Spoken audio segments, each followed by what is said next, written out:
Praise the lord. దేవునికి మహిమ కలుగును గాక. సింహపు పిల్లలు లేమిగలవై ఆకలి గొనును, యెహోవాను ఆశ్రయించు వారికి ఏ మేలు కొదువై ఉండదు అని దేవుని వాక్యం స్పష్టంగా బోధిస్తుంది. ప్రియ దైవ జనాంగమా, కరువు, లేమి, ఉపద్రవము, వస్త్రహీనత గురించి, ఆహార కొరతను గురించి దిగులు పడకు. ఆకాశ పక్షులను చూడండి, అవి విత్తవు, కోయవు, కానీ దేవుడు వాటిని పోషిస్తున్నాడు. ప్రియులారా, నీ జీవితంలో కూడా దేవుడు నీకు పోషకుడై, సంరక్షకుడై, నీకు సహాయకుడై నిలబడతాడు. చింతించకు, ధైర్యంగా ఉండు. ప్రతి పరిస్థితిలో కూడా దేవుడు మనకు మార్గాన్ని నిర్దేశిస్తాడు. ప్రియులారా, నీకు దారి చూపుతాడు. ఉదయకాలమే ఒక వ్యక్తి ఫోన్ చేసి, నా పిల్లల చదువుల కొరకు నేను ఇవ్వలేకపోతున్నాను, కాలేజీకి వెళ్ళడానికి పెట్రోల్ కూడా ఇవ్వలేకపోతున్నాను, వారి అవసరతలు తీర్చలేకపోతున్నాను, నేను ఎందుకు జీవించి తండ్రిగా బ్రతికి ఎందుకని ఏడుస్తూ వచ్చాడు.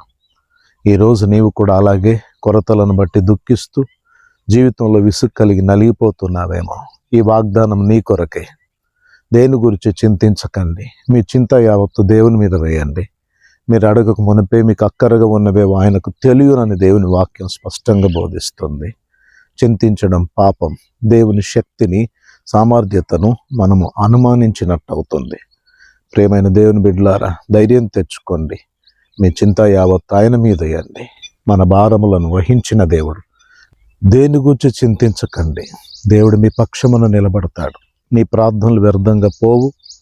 దేవుడు నీకు సహాయం చేస్తాడు. నీ కరువు, నీ ఉపద్రవములేమి నిన్నేమి చేయవు. నీ వస్త్రహీనత, నీ ఆహార కొరత నిన్నేమి చేయవు. నీ అప్పు బాధలు నిన్నేమి చేయవు. ప్రభు మీద నిరీక్షణ ఉంచు. ధైర్యం తెచ్చుకో.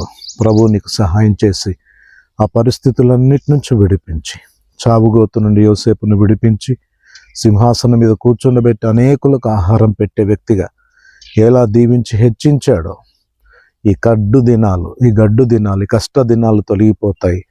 మంచి రోజులు నీకు వస్తాయి. ధైర్యం తెచ్చుకో. ప్రభు మీద అనుకో. ప్రభు వైపు చూడు. ప్రభువే మనకు నిరీక్షణకు ఆధారమై ఉన్నాడు. ఆయన తప్పక నిన్ను బలపరుస్తాడు. నీ కన్నీరు తుడుస్తాడు. ప్రభు వైపు చూడు. దేవుడే నీకు సహాయకుడై నిలబడబోతున్నాడు.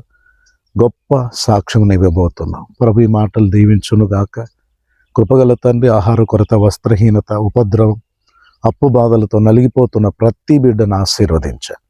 మీరు దీవించండి. నీ మహిమ కొరకు నిలబెట్టుమని, వారి శాపమును తొలగించి ఆశీర్వదించి సమృద్ధిని కలుగజేసి అనేకులకు దీవెనకరంగా చేయమని యేసు నామములో ప్రార్థిస్తున్నాము తండ్రి. ఆమేన్.